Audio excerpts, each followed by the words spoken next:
तो हेलो बच्चों, my self Jayesh Munani. सारे बच्चों को जय श्री राम, सत श्री अकाल, आदाब अर्जे।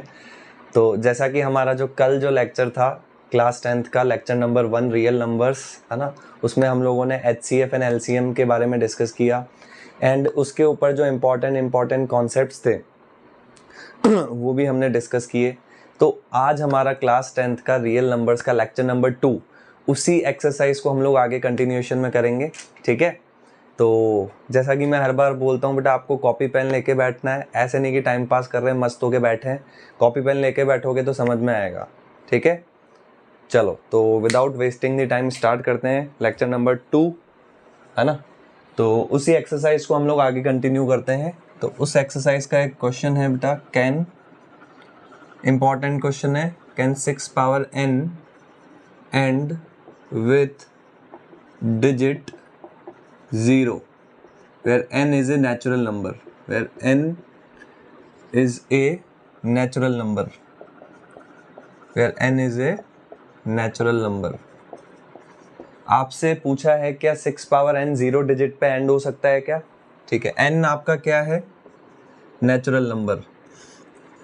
तो नेचुरल नंबर बताया था भाई मैंने, नेचुरल नंबर क्या क्या होते हैं आपके, 1 2 3 4, ये नेचुरल नंबर होते हैं। ठीक है, तो अगर मैं n को 1 डालता हूँ, भाई आपको क्या लिखना है, 6 पावर n। ठीक है, अगर मैं n को 1 डालता हूँ, ठीक है, अगर मैं यहाँ पे 1 लिखूँ तो 6 पावर 1, 6 पावर 1 कितना आ जाएगा भाई, 6 पावर 1 कितना आ जाएगा, 6।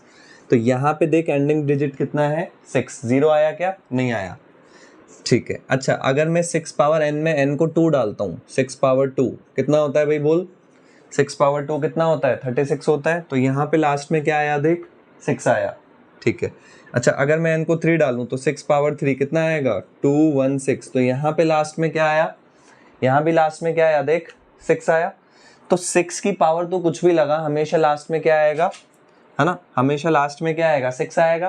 क्या कभी 0 पे एंड होगा क्या? बोल जल्दी से, क्या कभी 0 पे एंड होगा क्या? नहीं होगा। तो ये तो मैंने क्या किया बेटा, आपको लॉजिकली समझाया। अब आपको बोर्ड एग्जाम में लिखना कैसे है ना, बोर्ड एग्जाम में कैसे लिखोगे आप समझते हैं। ठीक है, देख अगर किसी भी नंबर के एंडिंग में 0 आता है, जैसे फॉर एग्जांपल 1 0 10 है ना, 10 में देख लास्ट में क्या आ रहा है, 0 आ रहा है। तो 10 को मैं क्या लिख सकता हूँ, 10 को मैं लिख सकता हूँ 5 × 2। तो अगर किसी भी नंबर का लास्ट डिजिट क्या होगा, 0 होगा। अगर किसी भी नंबर का लास्ट डिजिट 0 होगा और जब तो उसको प्राइम फैक्टराइज करेगा तो उसमें 5 तो आएगा ही आएगा, है ना। ये शाश्वत सत्य है, यूनिवर्सल ट्रूथ है ना।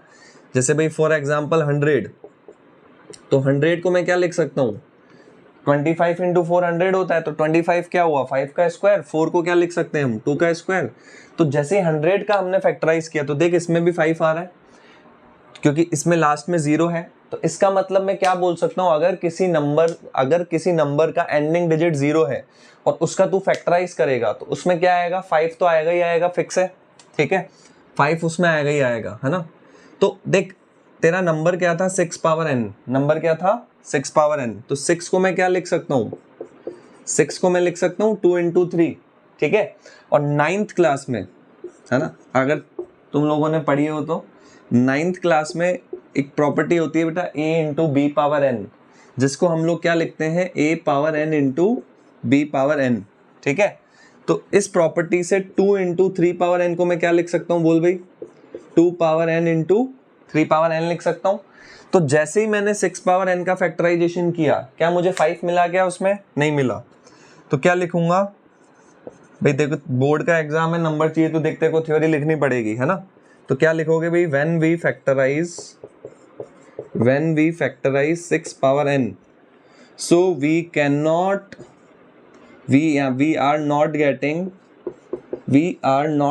5 in factorization, we are not getting 5 in factorization। देखो 5 मिल रहा है क्या, नहीं मिल रहा। we are not getting 5 in factorization में अपन को 5 मिल रहा है क्या, नहीं मिल रहा। that means 6 power n cannot end with digit 0, है ना। फिर डिजिट 0 से तो कब एंड होगा, डिजिट 0 से तो तब एंड होगा ना जब फैक्टराइज करने पे यहाँ पे 5 आ जाए। तो आ रहा है क्या 5? नहीं आ रहा। तो जल्दी से बेटा स्क्रीन को पॉज कर लो और इसको नोट कर लो जल्दी से।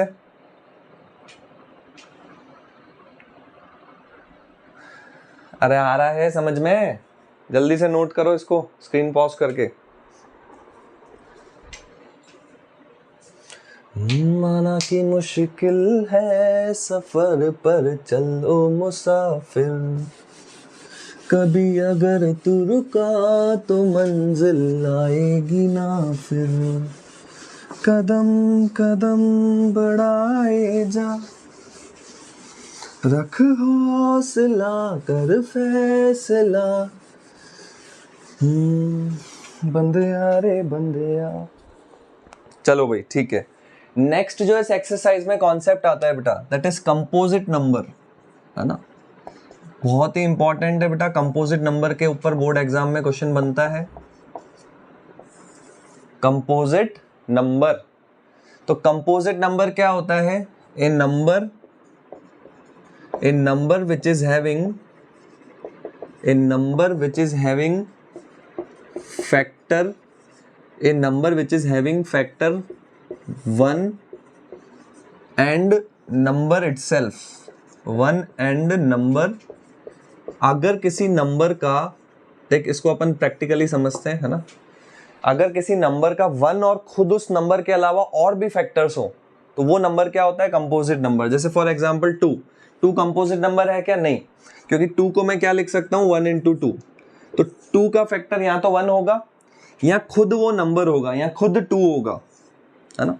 2 का फैक्टर या तो 1 होगा या खुद 2 होगा, ठीक है। तो 2 कंपोजिट नंबर हुआ क्या? बोल भाई जल्दी से, 2 हुआ क्या कंपोजिट नंबर? नहीं, 2 अपना कंपोजिट नंबर नहीं है। चल भाई ठीक है। 4 है क्या कंपोजिट नंबर? देख 4 को मैं 1 into 4 लिख सकता हूँ, 4 को मैं 2 into 2 लिख सकता हूँ। तो 1 जो है वो भी 4 का फैक्टर है, 4 जो है वो भी 4 का फैक्टर है, बट 1 और 4 के अलावा, मतलब 1 और खुद उस नंबर के अलावा और 4 के फैक्टर्स है क्या? हाँ, देख यहाँ पे 2 भी 4 का फैक्टर है। तो इसका मतलब अगर 1 और 4 के अलावा और फैक्टर्स होंगे तो क्या होगा? कंपोजिट नंबर होगा। तो मैं क्या बोल सकता हूँ, जो 4 होगा हमारा वो भी क्या होगा? Composite number. अरे आ रहा है समझ में? सोना नहीं है, जल्दी से चलो। 6 को मैं क्या लिख सकता हूं? बोल। 6 को मैं लिख सकता हूं 1 into 6, ठीक है। 6 को क्या लिख सकते हैं? 1 into 6। अच्छा देख 6 को 2 into 3 भी लिख सकते हैं। तो 1 और 6 के अलावा और कोई फैक्टर आ रहा है क्या भाई 6 का? हाँ देख, एक फैक्टर 2 आ रहा है, एक फैक्टर 3 आ रहा है। 1 और 6 के अलावा 6 के और भी फैक्टर्स आ रहे हैं कि नहीं आ रहे हैं? चल, तो इसका मतलब 6 भी हमारा क्या हुआ? Composite number. तो ये इंपॉर्टेंट है, कंपोजिट नंबर के ऊपर बोर्ड एग्जाम में क्वेश्चन बनता है भाई, तो अच्छे से ध्यान रखना है, ठीक है ना। चल जल्दी से इसका स्क्रीन पॉज करके नोट कर ले, देन हम लोग आगे प्रोसीड करते हैं। ओ मेरे दिल के चैन, चैन आए मेरे दिल को दुआ कीजिए, अपना ही साया देख के हम जाने जहां घबरा गए। चलो भाई ठीक है। देख इस एक्सरसाइज का एक और क्वेश्चन है, क्या बोला है? एक्सप्लेन वाई, है ना, explain why 7 into 11 into 13 plus 13, है ना, ये क्या होगा? कंपोजिट नंबर होगा, है ना। ये इंपॉर्टेंट क्वेश्चन है बेटा, बोर्ड एग्जाम में आता है, तो अच्छे से समझ लेना। तो अभी मैंने बताया बेटा, अभी मैंने बताया कंपोजिट नंबर क्या होता है। कंपोजिट नंबर क्या होता है? जल्दी से बोल कि 1 के अलावा और खुद इस नंबर के अलावा और भी फैक्टर्स हो। चल ठीक है, तो नंबर लिख लेते हैं हम लोग सबसे पहले। 7 into 11 into 13 plus 13। तो कितने टर्म्स है यहाँ पे? देख 2 टर्म्स है, ये पहला टर्म हो गया और ये दूसरा टर्म हो गया। तो ये जो हमारा दूसरा टर्म है 13, इस 13 को मैं लिख सकता हूँ भाई 13 into 1। 13 को क्या लिख सकता हूँ? 13 into 1। तो इस वाले टर्म में से और इस वाले टर्म में से देख कुछ कॉमन आ रहा है क्या? देख 13 इसमें भी आ रहा है, 13 इसमें भी आ रहा है, तो 13 कॉमन आ गया। यहां से अगर तूने 13 को उड़ा दिया तो क्या बचा? 7 into 11 बचा। यहां से अगर 13 को उड़ा देगा तो क्या बचेगा? यहां से 1 बचेगा, चल भाई ठीक है, तो कितना आया 7 इंटू 11 तेरा हो गया कितना 77 प्लस 1, तो 77 प्लस 1 कितना हुआ तेरा 78, और 78 को मैं क्या लिख सकता हूं 13 इंटू, तो 1 के अलावा और खुद उस नंबर के अलावा और भी फैक्टर आ रहे हैं, क्या क्या फैक्टर आ रहे हैं 13 और 6, तो तू क्या लिखेगा 13 and 6 are also the factors of this number, also the factors of this numbers, है ना, या these numbers या this numbers, है ना, these numbers, this number लिख दो चलो, ठीक है, ये दोनों क्या है फैक्टर आ रहे हैं, ठीक है, इसका मतलब मैं क्या बोलूंगा ये क्या है, so yes it is a composite number, अरे बोल समझ में आ रहा है क्या, क्लियर है, ठीक है, तो जल्दी से स्क्रीन पॉज कर नोट कर, देन हम लोग आगे प्रोसीड करते हैं। हौली हौली हासिल मुकाम होंदा आ, हौली हौली मेहनत दा नाम होंदा आ, हो पहला पहला हर बंदा आम होंदा आ। चल क्लियर है क्या, ठीक है, अगला क्वेश्चन करते हैं बेटा जो बहुत इंपॉर्टेंट है, इस एक्सरसाइज के देख सारे कॉन्सेप्ट सारे क्वेश्चंस इंपॉर्टेंट है ना, क्योंकि छोटा सा भाई पहले 4 एक्सरसाइज थी इसमें, है ना, 2 एक्सरसाइज तो कट हो गई है, तो बची 2 एक्सरसाइज, अब 2 एक्सरसाइज बची तो सीधी सी बात है आना उसमें से ही है ना, तो इंपॉर्टेंट है अच्छे से समझना, ठीक है, ठीक है। 7th क्वेश्चन में तेरे को क्या बोला है देख, there is a circular path, बोल रहा है एक सर्कुलर पाथ है, एक सर्कल शेप में, पाथ का मतलब रास्ता, ठीक है, तो क्या बोला है सोनिया, एक बालिका है सोनिया, है ना, ये बालिका है, मान लो ये जो बालिका है यहाँ पे खड़ी है सोनिया, है ना, और दूसरा जो बालक है रवि, ठीक है, दूसरा जो बालक है वो रवि, ठीक है, तो सोनिया को कितना टाइम लगता है भाई, सोनिया को 18 मिनट लगते हैं एक चक्कर पूरा लगाने में, है ना भाई, मतलब अगर सोनिया यहाँ पे तो यहाँ से घूम के उसको वापस यहाँ आने में कितना टाइम लगेगा 18 मिनट, है ना, और जो रवि जो है बालक हमारा, उसको यहाँ से वापस घूम के यहाँ आने में कितना टाइम लगेगा भाई, थोड़ा फास्ट है, उसको 12 मिनट में ही पूरा चक्कर घूम लेगा, है ना। अब बोल रहा है कि दोनों सेम टाइम पे, मतलब दोनों सेम टाइम पे यहाँ से दौड़ना स्टार्ट करते हैं, सोनिया भी दौड़ रही है रवि भी दौड़ रहा है, तो बोल रहा है कितने टाइम बाद ये दौड़ते दौड़ते वापस इसी पॉइंट पे आके एक दूसरे को मिल जाएंगे, है ना, वापस इसी पॉइंट पे आके एक दूसरे को मीट कर जाएंगे, ये पूछा है ना। तो देख इस टाइप के क्वेश्चन में क्या करना होता है, इसको एक एग्जाम्पल से समझते हैं अपन, है ना, एक एग्जाम्पल से समझते हैं। मान ले तू स्कूल जा रहा है, उसमें 2 बैल है ना, एक स्कूल है जिसमें क्या है ना, एक स्कूल में 2 बैल है, 2 घंटियां हैं, है ना, तो ये घंटी नंबर 1 G1, ये घंटी नंबर 2, तो पहले 7 बजे, है ना, मान ले अभी स्कूल में सुबह की 7 बज रही है, सुबह की 7 बजे ये दोनों घंटियां साथ में बजती है ना। अब मैं तुझे क्या बोल रहा हूं बेटा, अब मैं तुझे क्या बोल रहा हूं, ये वाली जो घंटी है, ये वाली जो घंटी है हर 2-2 मिनट में बजती है ना, जैसे पहले 7 बजे बजी टन, फिर 7:02 में बजेगी टन, फिर 7:04 पे बजेगी टन, 7:06 पे बजेगी टन, तो हर 2-2 मिनट में बज रही है। अच्छा अगर इस वाली घड़ी की बात करूं तो मान ले हर 4-4 मिनट में बज रही है ना, पहले 7 बजे बजी, फिर 7:04 पे बजी टन, 7:08 पे बजी टन।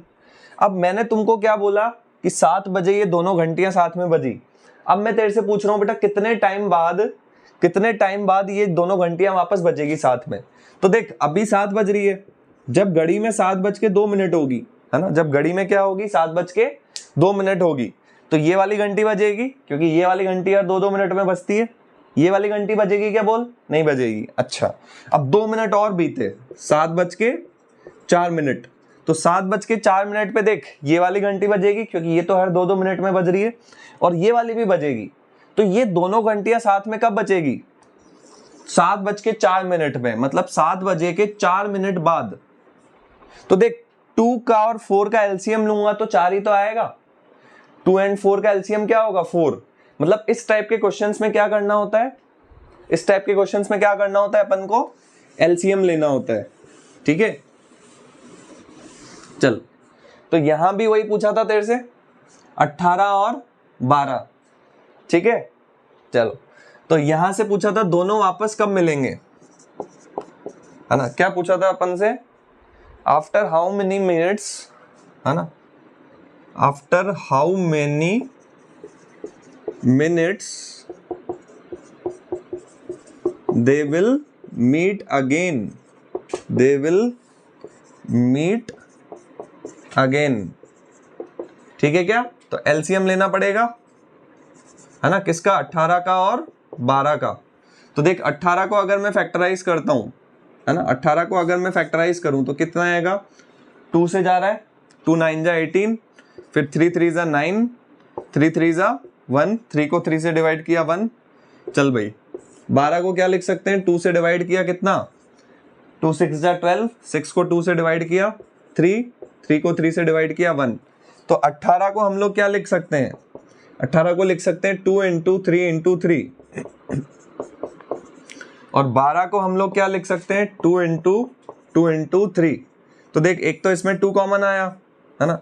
अब देख तेरे को क्या करना है, एलसीएम लेना है किसका, 18 का और 12 का। तो देख एक तो इसमें 2 कॉमन आया, एक इसमें 3 कॉमन आया, और क्या बचा, देख 3 बचा, और क्या बचा, 2 बचा।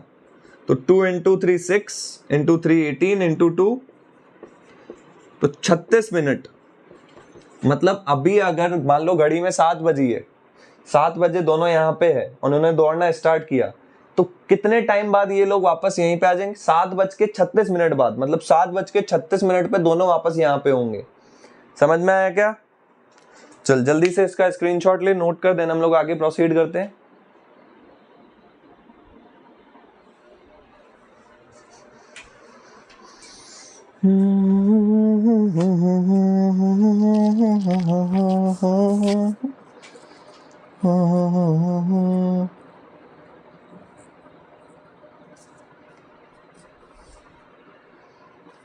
चल इस एक्सरसाइज के एग्जांपल्स भी इंपॉर्टेंट है बेटा, अच्छे से करने हैं। एनसीईआरटी में बोर्ड में एग्जांपल्स में से काफी क्वेश्चन आते हैं, ठीक है, तो एग्जांपल्स अच्छे से प्रैक्टिस करने हैं।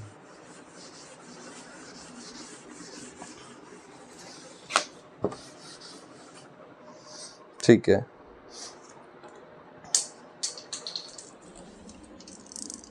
जैसे यहाँ पे एक एग्जांपल नंबर 7 है,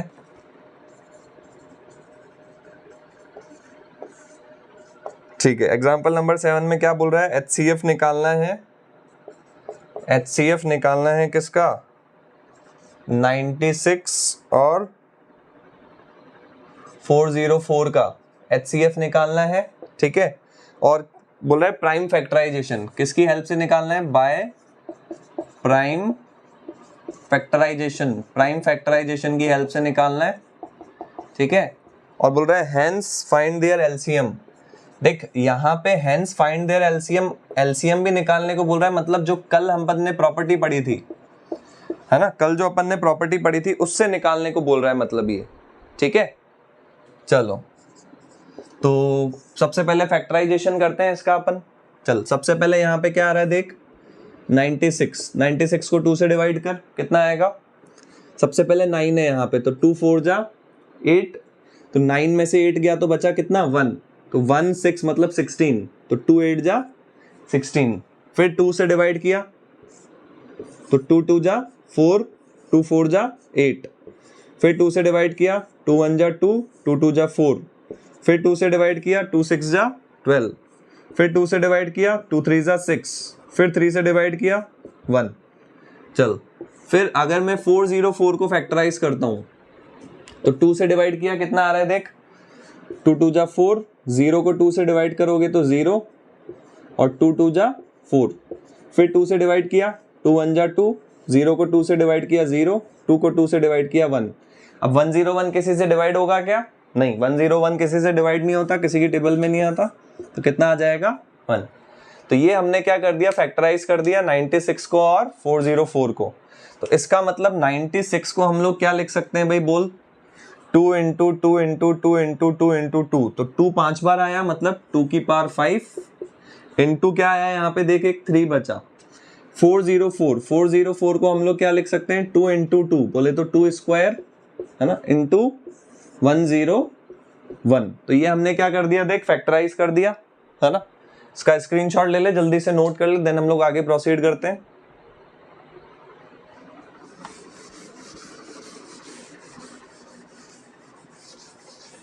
चल, तो देख HCF लेना था अपन को, है ना। HCF लेना था किसका, 96 का और 404 का, है ना। तो HCF में हमेशा क्या होती है, लोएस्ट पावर। देख यहाँ 2 की पावर 5 है या 2 की पावर 2 है, तो दोनों में से कम पावर कौन सी है, 2। तो 2 की पावर 2 HCF आ जाएगा, या 2 स्क्वायर दोनों में कॉमन आ रहा है, ऐसे सोच सकता है ना भाई। देख ऐसे बोल सकते हैं ना हम, 96 क्या था, 2 की पावर 5, मतलब 2 into 2 into 2 into 2 into 2 into 3, और 404 क्या था तेरा, 2 इंटू 2 इंटू 101। तो एक 2 यहाँ से ये कॉमन आ गया, एक 2 ये कॉमन आ गया, तो टोटल 2 इंटू 2 तेरा कितना हुआ, 4 ही तो हुआ, ठीक है। तो HCF कितना आ गया, 4। अच्छा, अब तुझे क्या बोला था भाई, LCM भी निकालना है। तो पहले HCF देख, LCM ऐसे डायरेक्ट भी निकाल सकता है, बट अगर इस टाइप के क्वेश्चन में तुझे बोला HCF निकाल लिया, LCM निकालना है, तो प्रॉपर्टी की हेल्प से करो तो ज्यादा बेटर रहता है। तो कल हमने एक प्रॉपर्टी पढ़ी थी, HCF into LCM is equals to क्या होता है बोल, HCF इंटू LCM तुम्हारा होता है प्रोडक्ट ऑफ नंबर्स। क्या होता है, प्रोडक्ट ऑफ नंबर्स। तो HCF कितना था देख, अभी निकाला अपन ने 4। LCM पता है क्या तुझे, नहीं पता, LCM निकालना है, is equals to product of numbers. Numbers क्या क्या थे, 96 और 404। तो 4 मल्टीप्लाई में उधर भेजूंगा, तो मल्टीप्लाई वाली चीज को उधर भेजता है तो क्या होता है, डिवाइड में जाती है ना। चल इसको डिवाइड में भेज दिया, तो काट 4 से, 4 1 जा 4, 0, 4 1 जा 4, तो 96 इंटू 101, है ना। 101 को 96 से इंटू कर दे, क्या आ रहा है, 606909। तो कितना आ रहा है, 6969, 9696। तो ये तेरा क्या आ जाएगा, LCM आ जाएगा। अरे बोल, समझ में आ रहा है। चल, तो ये इसका स्क्रीनशॉट ले ले, जल्दी से इसको नोट कर, देन हम लोग आगे प्रोसीड करते हैं।